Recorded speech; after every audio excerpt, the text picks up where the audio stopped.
Good evening, guys. Welcome for this second online training provided by the GCI EDC. Last week, we spoke about identity and how to build a good strategy for growth.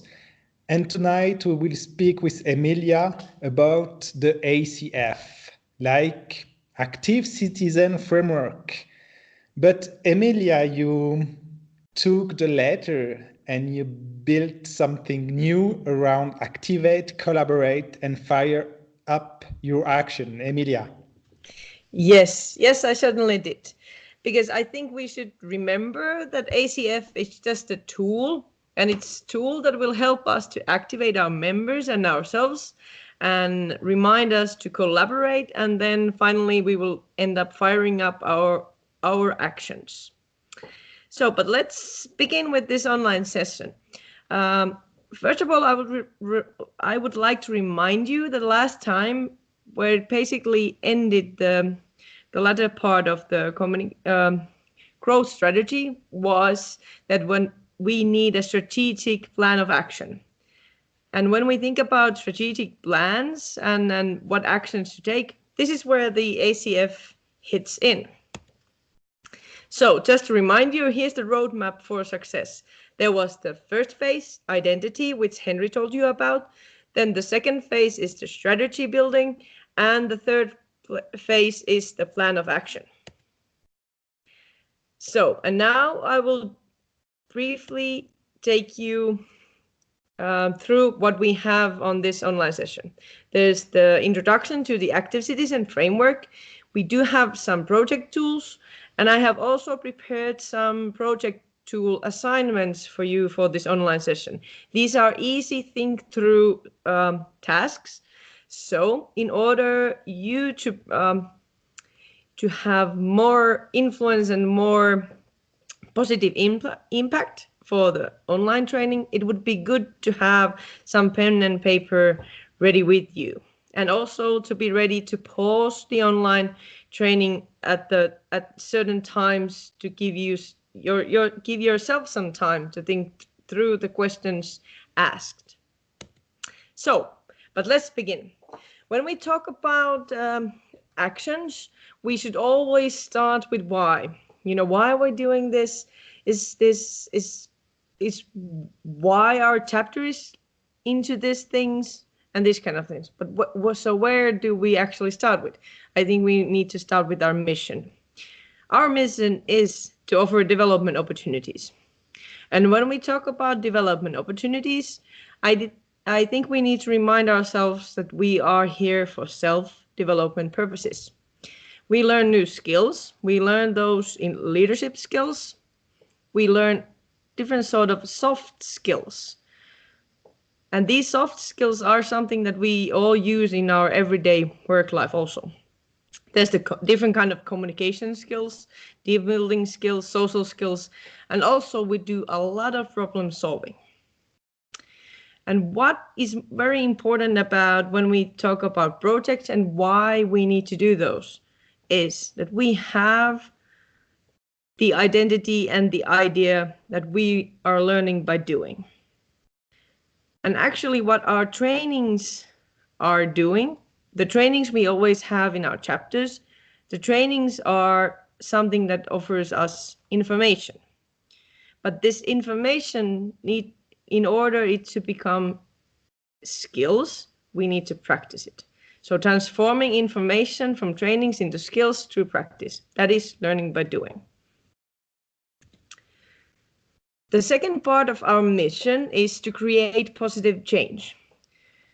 So we offer development opportunities for ourselves and we create impact for our societies and communities we work in. And how do we create impact? Well, we can in fact influence people on individual level. We can educate citizens. We can raise awareness.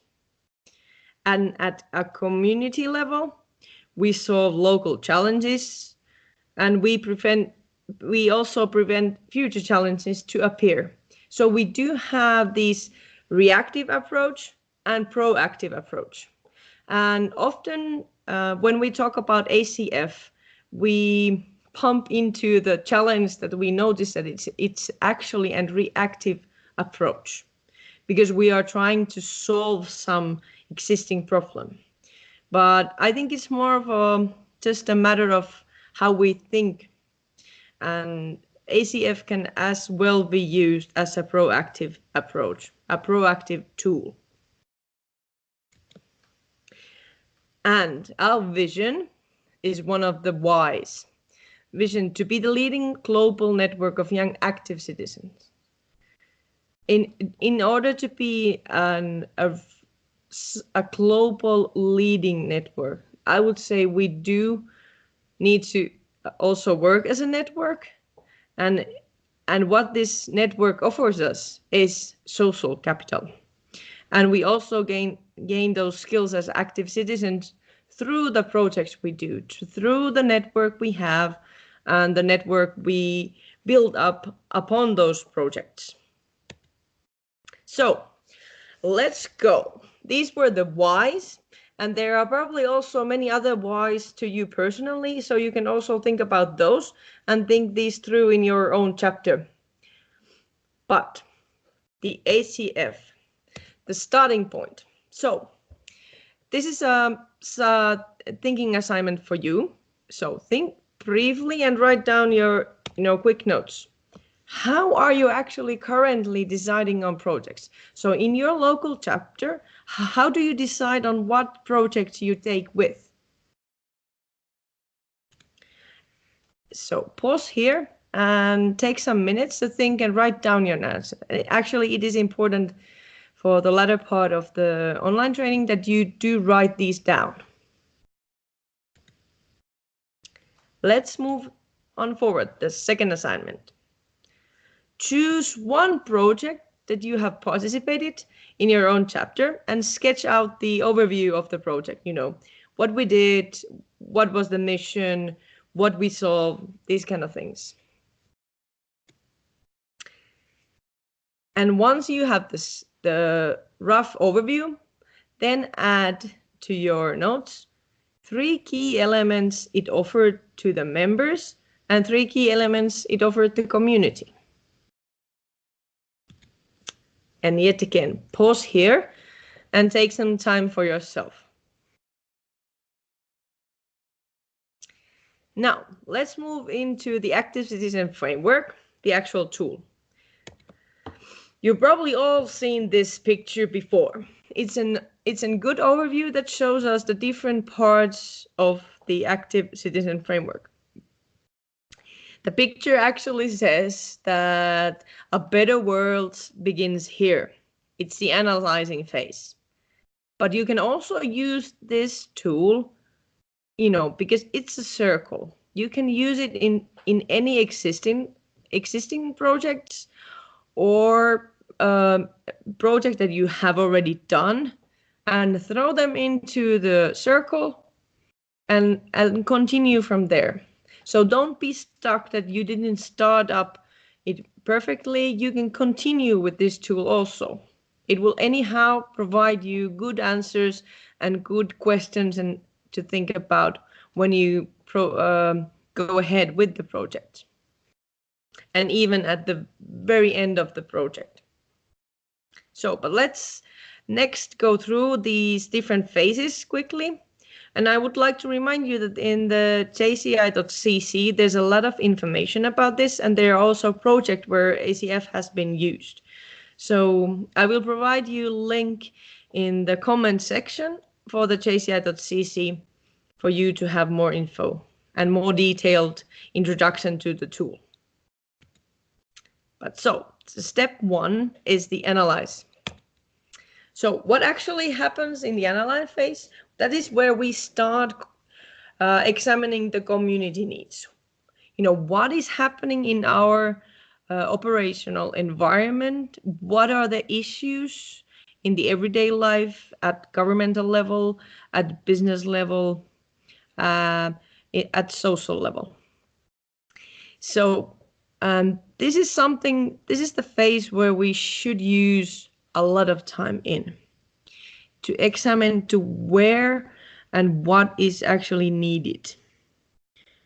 When we think about analyzing, we also need to think about a little bit about the tools we might be using. So you might be just interviewing your partners, sponsors, or other interest groups, whether they are the Chamber of Commerce or governmental officials, other NGOs, etc. But all these different partners you might be cooperating with or have been already doing collaboration. You might also think through about other chapters, what they have been doing, and seeing if these similar situations apply into your community.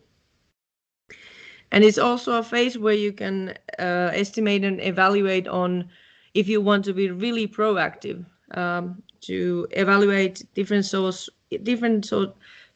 of societal phenomena. So all these big things that might be going on around in the world that you feel as a group that they are really not touched in your community yet. So gather a lot of information and then you start analyzing it. And then once we have analyzed and we have found the root cause, then it's time to move forward. But you really need to find the root cause, because if we want to create impact that lasts, that has a profound change, then we need to find the root cause. And here's also an example of I think the most commonly used tool is the 5 whys. So if you ask at least 5 times why, you will end up pretty close to the root cause, if not the root cause itself. Here's a YouTube link also. I will also provide that to the comment section. And to show you a bit more, even more than 5 whys. But these tools you can find on the internet pretty easily. So the second phase, develop.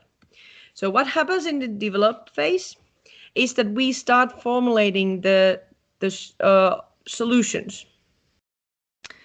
This is also the point where we should include our partners already in. So it's not for us as a chapter, as a JCI members, to only group amongst ourselves and try to figure out the best possible solution. But this is the phase where you start also asking your partners to join in and see how they feel about the possible solutions, what they think would be the best. And this is also something that you start to think about a little bit about the project itself. You know, what sort of tasks, what sort of roles are needed in what sort of resources are needed. You start sketching the timeline. And then this is also the step where you need to make sure that your actions and the project concept is aligned with your strategy. And maybe if it also includes the sustainable development goals. This is the part where you throw those in. And most importantly, this is the phase where you unite all sectors of society. Why do you do it already in this? Why don't you go ahead and finalize the project and then introduce it to the partners? Well, why we do it here is the importance of ownership. If we want to create sustainable change, we need people to change. We need individuals to think differently, to do different kind of decisions. And in order to do that, people need to feel ownership on the matter, on the project. And this is why we introducing partners and other target groups at this stage is important. When they are involved, they are more likely also to do the steps required in order to achieve the sustainable change.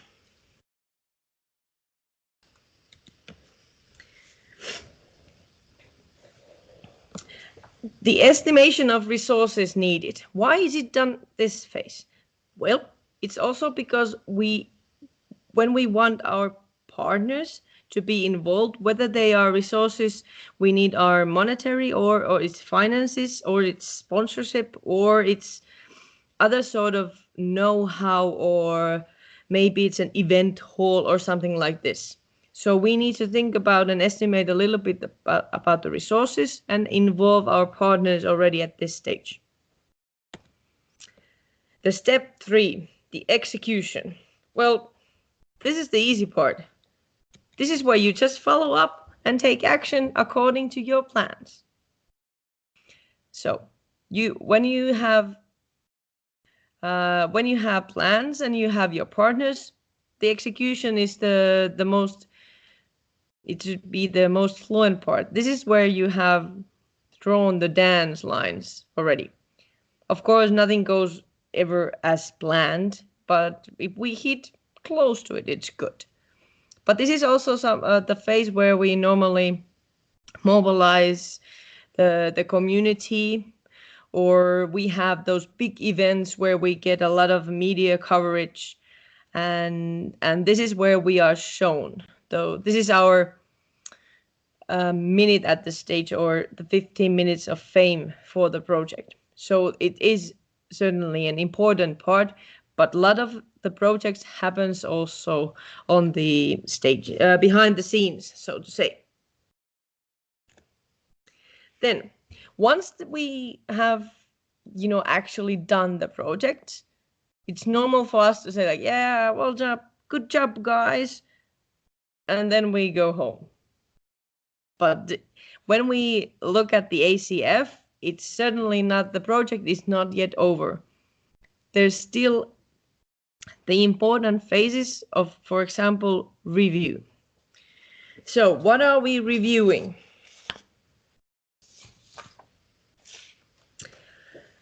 We monitor and evaluate the results. When we need to look again, what were we striving for? What were our goals? Did we reach those goals? Or did we have those partners we wanted to have? Were we successful in creating ownership for those people who needed to be influenced or needed to actually do the person's making the change happen? So what happened in the project? And this is the most important part. In order for you to actually be sustainable and successful in your project, you have to have the culture in your chapter that you review the projects and evaluate the results and be honest with the results.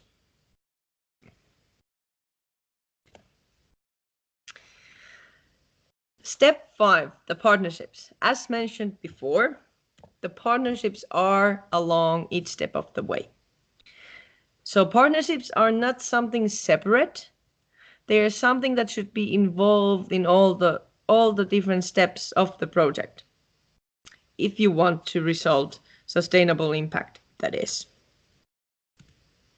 So, as you can see, ACF is not very, it's quite simple tool. It's easy to understand, it makes perfect sense, and yet somehow we find it sometimes a bit difficult and think that, oh no, we don't use the ACF, or I don't really know what the ACF is about. And yet it was quite efficient to go through the what it is. So now, after you have listened to this online training, you can go to your chapter and make sure that people know what the ACF is. But the project tools, as mentioned before, for growth strategy, for sustainable impact in your community, you need successful projects. Well, what is successful project? Well, most importantly, you have to ensure your projects support your identity. Why? Well, of course, if you have just identified and come to agreement that, this is where our focus is, this is what our chapter's identity is. Your projects should be aligned with those principles. These are questions I hope that you answer in your chapter. You make a session where you go through these and think about your project and what is successful for you. So how do you measure the impact or the success?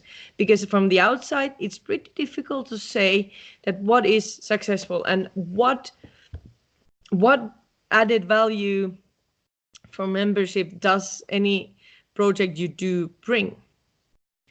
So, but it is important to define your successful project. What are the key elements in it?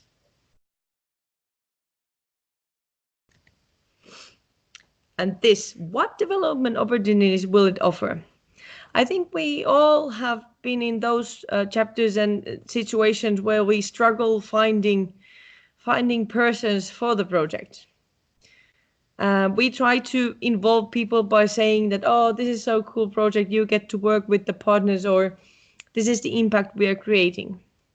But we quite often forget to actually say that what development opportunities it offers to you. And also think this through in a versatile manner. And also, how will we work? How we will work is also something that you need to discuss and not just assume. You need to discuss it in order for you to create the culture in your chapter that supports your values, that supports your identity, and supports your focus. This isn't just an easy picture to show you that how you should maybe see the successful project. It supports your local organization strategic development. For you personally, it supports your personal development, and for the society, it creates impact, and for partners, you will have delivered added value. So, motivating the members. I think this is something that we all have struggled as project leaders in our JC lives. And to be honest, the most important thing that you have identified your ideal member. This is why we recommend that you, before you start building up development plan for your chapter, you do the identity phase, you do the strategy building phase, and you do the strategic plan of action stage. Because you need to, and why do we need to identify our ideal member? Is because when we talk about motivation is something that you can't really give to people. You can dismotivate people by bad leadership or mixed messages, but people to have a fire within themselves for the cause, for the focus point you have in your chapter, that is something that needs to come within the members. So, but there are again some easy questions to ask, and so you can really go through the motivating your members or motivating and inspiring your members. So, do we have a clear target for the tasks for the project? Do we have clear expectations for the project? Have we opened the possibilities for all members? So it's not just a local board discussing other things and asking friends to join in the project. And have we defined the learning aspects, and have we identified personal development opportunities? And were the members engaged for the ACF process?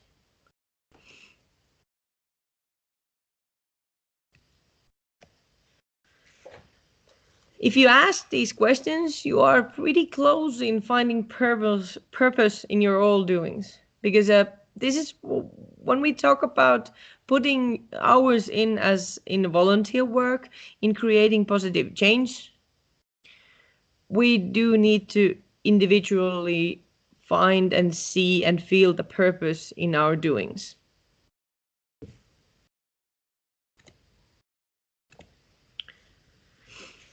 Does the project team have autonomy for making decisions? Why is this important?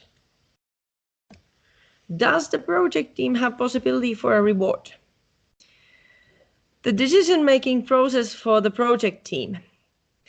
If you have the tendency in your chapter that the board makes the big decisions and hasn't really, they say that, okay, here's the project, it's very important for us, you will most likely be working with our very important partners, go ahead and do your best.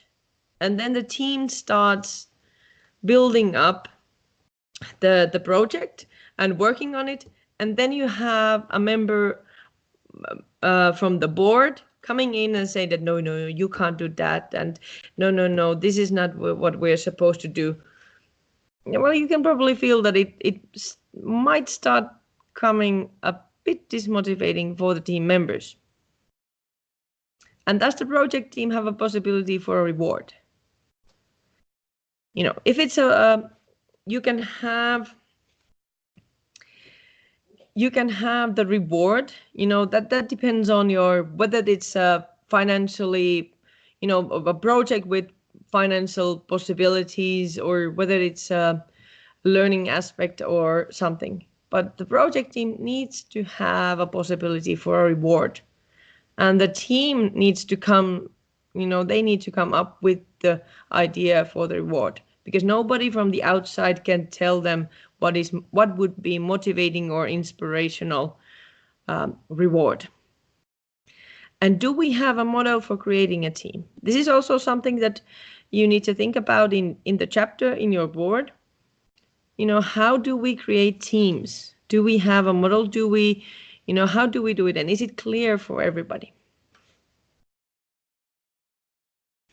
And do we have a project management model? If you have some sort of guidelines or guidebooks, or you have, for example, that you normally have a training for new project managers, share the information, and make sure that people in your chapter, all the members, have the knowledge. And when the beep hits the fan, does the project team know where to ask for support? When it doesn't go as planned, do they know that they will be helped and where to find the help and support? So this is also, yet again, something that it would be good to pause on and think about through what was said in the previous slides, and think a little bit, what are your processes in your chapter?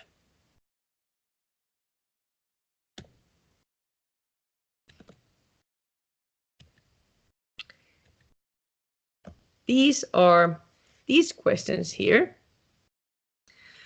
are pretty simple checklist questions to know that you are right track on your project. So what are we doing? Why are we doing it? What do our partners get? What are the resources needed? What's the timeline for the project? And what is the expected outcome? You need to say it out loud. What is the expected outcome, especially if the project, for example, would be something that is decided on the local board, and then you call in for project members. So if you are expecting some sort of outcome, please say it out loud and give the people the opportunity to pitch in, to understand what are we looking for this certain outcome or something. So, because if you don't, you're just most likely going to send mixed messages, and the board will most likely not be happy with the results if it ends up to be something else than what was expected. Project tools, money. You need to talk about it. You need to learn how to do realistic budget. And for me, as I come from a small chapter, the most important thing about money and budgeting project is you can't spend some if you hadn't made some. So because it's very likely for a human being to spend money before they actually have earned it. So creating expenses before you have any incomes. So make sure that in your chapter you have the culture where money can be and will be discussed, and there are tools and trainings how to do budgets. And also that you have guidelines on how to use the budgets. So the final part of this online training, Pimp My Project. Let's go. First, we're going to pimp my process. Here's again an assignment for you. So at the first stage, I asked you to think about, how you decide on your project in your chapter. So now it's time to think again about the chapter's process and what you have learned in this training or heard. What would you as a leader do differently? So do you think there's something that you could pimp in your process? And now write down your enhanced project planning process. And once you have this project planning process, of course, you're going to introduce it in your next meeting in your chapter. Of course, why not? So yet again, this is a time to pause and write down those answers. How to pimp your process. And now, pimp my project. In the beginning, I asked you to think about and sketch out a project you have been involved with. So now think again about the same project and what would you do differently? If you would throw it into the ACF circle, how would it look like?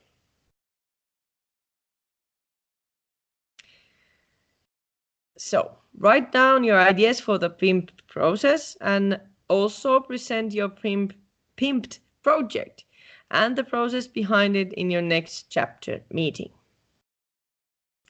Or alternative, if you want to have an online plus live training, you can also watch together this online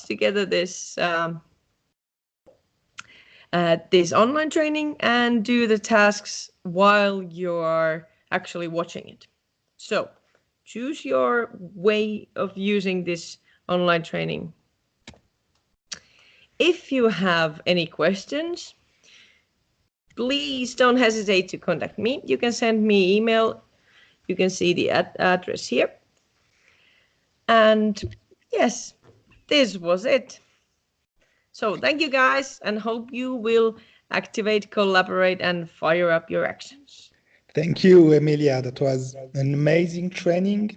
Guys, no more excuses. Last week, you built an identity, you create a strategy, and now you have amazing project tools to make GCI amazing. So thank you, Emilia. Next week, we won't have an online training. We see each other in 2 weeks, guys. 2 weeks. Thank you, Emilia. Good night and see you again in the next week. Thank you. Bye-bye.